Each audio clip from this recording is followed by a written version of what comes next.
कोलकाता का एक गांव माधवपुर। ये महीना जनवरी का था और रात के तकरीबन 10 बजे थे।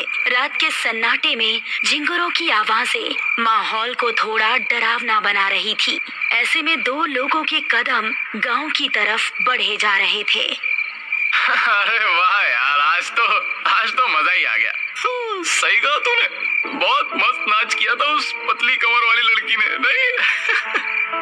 यार काश वो हमारे गांव में भी होती तो पूरा जंगल पार करके उसका प्रोग्राम देखने दूसरे गांव नहीं जाना पड़ता।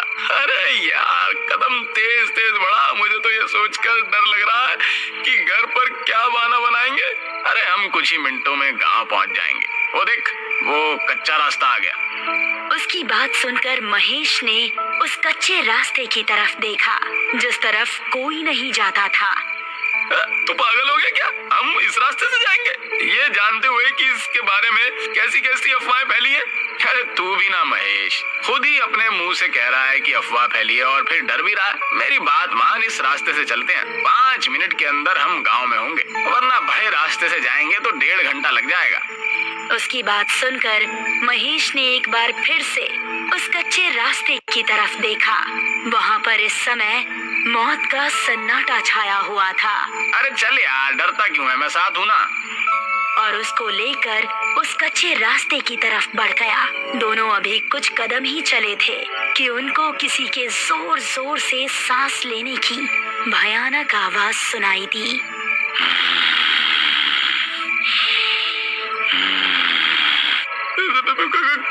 कौन है? अरे यार डरता क्यों है, कोई कुत्ता ही होगा। रमेश अभी आगे चला ही जा रहा था कि तभी उस आवाज के साथ उसको किसी के कदमों की भी आहट सुनाई देने लगी। मैंने कहा था ना, यहाँ से जाना ठीक नहीं है। अबे तू मुझे भी डरा रहा। देख, अंधेरा भी बहुत ज्यादा है, कुछ नजर नहीं आ रहा। अब बस हम दोनों अपने कदम गांव पहुंचकर ही रोकेंगे। तभी महेश की आंखें फटी रह गई। उसको रमेश के ठीक पीछे 2 लाल चमकती आंखें नजर आ रही थी। तेरे पीछे? अबे कौन है मेरे पीछे? रमेश ने जैसे ही पलटकर पीछे देखा, किसी ने उसका पैर पकड़ा और उसको झाड़ियों में खींच कर ले गया। महेश बचाओ मुझे, महेश। वो बिजली की रफ्तार से रमेश की आंखों से ओझल हो गया। रमेश के डर का कोई ठिकाना नहीं रहा। वो दिल में बस खौफ लिए तेजी से गांव की तरफ दौड़ने लगा और जब तक वो गांव नहीं पहुंच गया, उसने अपने कदम नहीं रोके।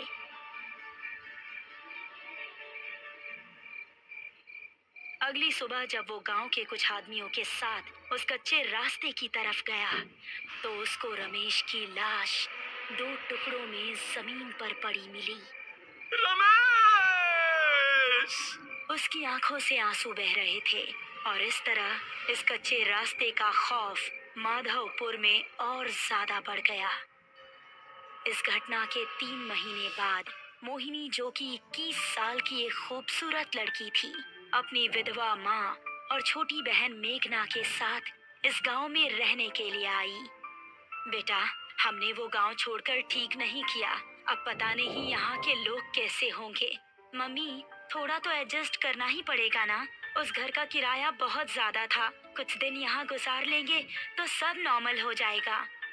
वो तीनों अब माधवपुर के एक घर में रहने लगे। कुछ ही दिनों में उन्हें वो गांव अपना सा लगने लगा। मोहिनी उसी गांव के कुछ बड़े घरों में काम काज करके अपना घर चलाने लगी। पड़ोस में रहने वाला रोहित नाम का एक लड़का मोहिनी को दिल ही दिल में पसंद करने लगा था, लेकिन उससे बात करने में थोड़ा हिचकिचा रहा था। एक शाम जब मोहिनी अपना काम खत्म करके घर पहुंची तो उसको घर में मेघना कहीं नजर नहीं आई और माँ काफी परेशान दिख रही थी। माँ, मेघना कहाँ है? वो दोपहर के वक्त टहलने निकली थी, लेकिन अभी तक घर नहीं लौटी। मैंने आसपास पता भी किया, लेकिन वो कहीं नहीं है। मुझे तो अब बहुत डर लग रहा है, पता नहीं कहाँ होगी वो। अरे माँ, आप डरिए मत, मैं अभी उसको ढूंढ कर ले आती हूँ। इतना कहकर मोहिनी घर से निकली और आसपास के इलाकों में देखने लगी, लेकिन उसको मेघना कहीं नजर नहीं आई। फिर घर वापस आते वक्त उसकी नजर उसी कच्चे रास्ते पर पड़ी। हर जगह देख लिया लेकिन कहीं नहीं मिल रही। अब तो बस यही एक जगह बची है। हो सकता है कि वो यहीं पर हो। उसको जंगल जाना बहुत पसंद भी है। ऐसा कहकर वो उस रास्ते की ओर बढ़ गई। दोनों तरफ घना जंगल और उसके बीच से निकलता हुआ वो कच्चा रास्ता। अंधेरा होने पर वो बहुत ही भयानक लग रहा था, लेकिन छोटी बहन की तड़प उसको उस रास्ते की तरफ खींच कर ले गई। मेघना, क्या तुम यहाँ हो? उसको जवाब में मेघना की आवाज तो नहीं आई, लेकिन वही सांस लेने की आवाज आने लगी।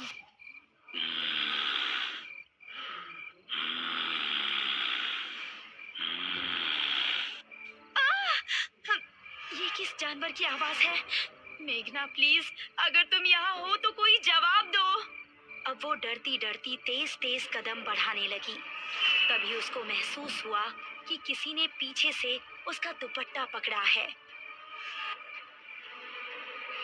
एक पल को तो उसकी सांसें रुक गई और उसने तेजी से पलटकर पीछे देखा। उसका दुपट्टा घनी झाड़ियों में फंसा हुआ था। हे भगवान, मैं तो डर ही गई थी। उसने झुककर अपना दुपट्टा निकालने की कोशिश की। झाड़ियों में काफी अंधेरा था और कुछ भी साफ नजर नहीं आ रहा था। तभी वो सांस की आवाज और भी तेज होने लगी और झाड़ियों से एक हाथ निकला जिसने उसका पैर पकड़ लिया। कौन है? छोड़ो! वो अब बेहद डर गई थी और अपना पैर छुड़ाकर तेजी से वहां से भाग निकली। उसको लग रहा था कि जैसे कोई उसका पीछा कर रहा हो, लेकिन उसकी हिम्मत नहीं हुई कि वो पीछे मुड़कर देखे। वो घबराती हुई ऐसी भागी कि सीधा वो जाकर अपने घर के अंदर ही रुकी। अरे मोहिनी बेटा, क्या हुआ? इतनी डरी हुई क्यों हो? मोहिनी कुछ बताती इससे पहले ही उसकी नजर मेघना पर पड़ी, जो कि उसी को देख रही थी। मेघना, कहाँ थी तुम? पता है हम कितने परेशान थे। दीदी माफ कीजिएगा, हमारी एक नई दोस्त बनी है, हम उसी के घर पर थे। मोहिनी को मेघना को घर में देखकर थोड़ा सुकून मिला, लेकिन उसके साथ जो हुआ था वो उसके दिमाग में अभी भी घूम रहा था। रात को मोहिनी अपने कमरे में सो रही थी तो उसको वही सांस की आवाज सुनाई देने लगी।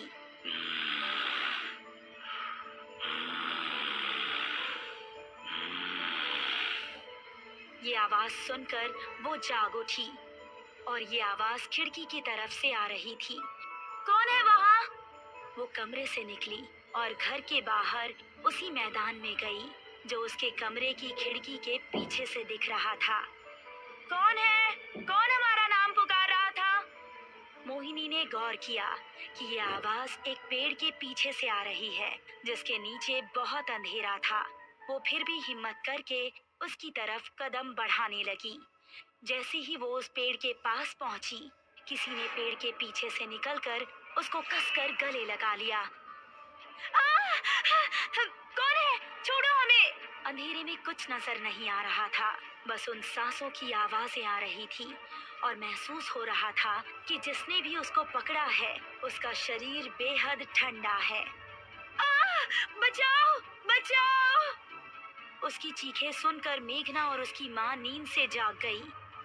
साथ ही पड़ोस में रहने वाला रोहित भी जाग चुका था। वो तीनों भागकर मोहिनी के पास पहुंचे तो देखा कि मोहिनी बेहोश पड़ी थी।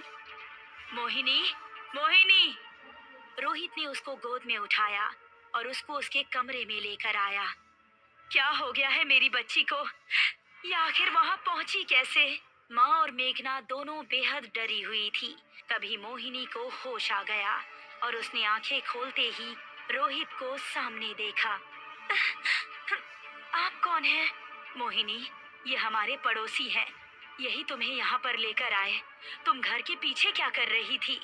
मोहिनी ने अपने परिवार वालों को कुछ बताना ठीक नहीं समझा और उसने बात को टालते हुए कहा, कुछ नहीं माँ, वहाँ कोई कुत्ता बहुत देर से भौंक रहा था। उसकी आवाज हमें सोने नहीं दे रही थी, इसीलिए हम उसे वहाँ भगाने गए थे। हाँ, आपको वहाँ अकेले नहीं जाना चाहिए था। हम सभी बहुत ज्यादा डर गए थे। शुक्र है आप ठीक हैं। मोहिनी को रोहित की आंखों में अपने लिए फिक्र देखकर बहुत अच्छा लगा और और इसीलिए उसने हल्का सा मुस्कुरा दिया। चलिए मैं चलता हूँ।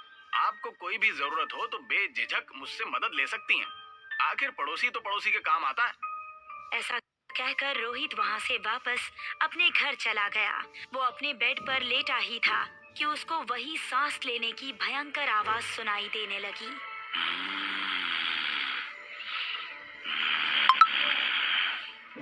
ये आवाज कैसी है? रोहित, रोहित। कौन है? रोहित अपने कमरे से निकला तो उसने सुना कि वो आवाज उसके बराबर वाले कमरे से आ रही है। वो कमरे में पहुंचा तो पाया कि वहां पर कोई नहीं था, लेकिन वो आवाज आ रही थी। रोहित, रोहित। कौन है? जरा इधर आकर देख, मैं कौन हूँ। आवाज एक अलमारी के अंदर से आ रही थी। अब रोहित के चेहरे पर डर दिखने लगा। उसने गौर किया कि वो आवाज अलमारी के अंदर से ही आ रही थी। तुम जो भी हो, ये मजाक बिल्कुल अच्छा नहीं है। ऐसा कहकर रोहित गुस्से में अलमारी की ओर बढ़ा। उसने जैसे ही अलमारी का दरवाजा खोला तो उसके चेहरे का गुस्सा खत्म हो गया और आंखों में खौफ उतर आया। तभी एक भयानक लाल हाथ बाहर निकला और अलमारी का दरवाजा बंद हो गया। और रोहित के चीखने चिल्लाने की आवाज अलमारी से बाहर आती रही। कुछ देर चीखने चिल्लाने के बाद अचानक से रोहित की आवाज आनी बंद हो गई। तभी धड़ाम से अलमारी का दरवाजा खुला और रोहित की कटी हुई गर्दन अलमारी से बाहर आकर गिरी।